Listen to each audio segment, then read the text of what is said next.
Have a great and prosperous years ahead and yeah. నాకు కొంచెం తికుంది కానీ దానికి ఒక లెక్కుంది. ఈ డైలాగ్ పవన్ కళ్యాణ్ గురించి రాశారు. కానీ రియాలిటీకి వచ్చేసరికి దర్శకుడు హరీష్ శంకర్ కి ఈ డైలాగ్ బాగా సూట్ అవుతుంది. మనోడు మామూలుగానే ఆడియో లాంచుల్లో పంచుల మీద పంచులు వేస్తూ కౌంటర్లు ఇస్తూ ఉంటాడు. అలాంటిది మనోడిపై కౌంటర్ వేస్తే ఎక్కడైనా స్ట్రైట్ ఫార్వర్డ్ గా మాట్లాడే తత్వం ఉన్న హరీష్ శంకర్ తాజాగా టాప్ సినిమాటోగ్రాఫర్ కు హరీష్ శంకర్ గట్టి కౌంటర్ ఇచ్చారు.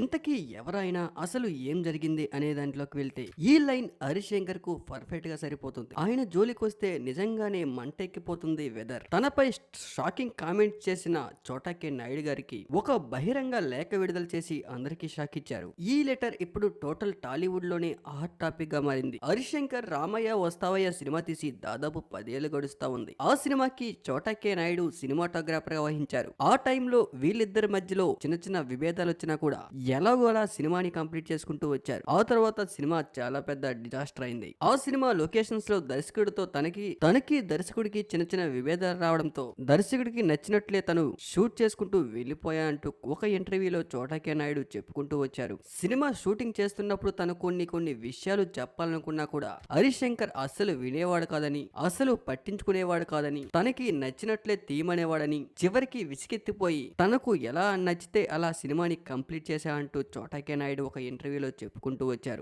ఈ విషయంపై హరీష్ శంకర్ ఘాటుగా రియాక్ట్ అయ్యారు. ఆ టైంలో చోటాకే నాయుడిని పక్కన పెట్టి వేరే కెమెరామాన్ ని ఆ సినిమాకి పెడదాం అనుకున్నాం. కానీ గబ్బర్ సింగ్ అప్పుడే హిట్ అవడంతో ఒక్కసారిగా అంత పెద్ద కెమెరామ్యాన్ ని మారిస్తే 10 మంది 10 రకాలుగా అనుకుంటారని ఆ టైంలో ఆ సినిమాని ఎలాగోలా కంప్లీట్ చేశాం. ఆ సినిమా పెద్ద ఫ్లాప్ అయింది. కానీ ఏ ఒక్క రోజు కూడా ఏ ఇంటర్వ్యూలో కూడా నీ గురించి తప్పుగా మాట్లాడలేదు అంటూ స్ట్రాంగ్ కౌంటర్ ఇచ్చారు హరీష్ శంకర్.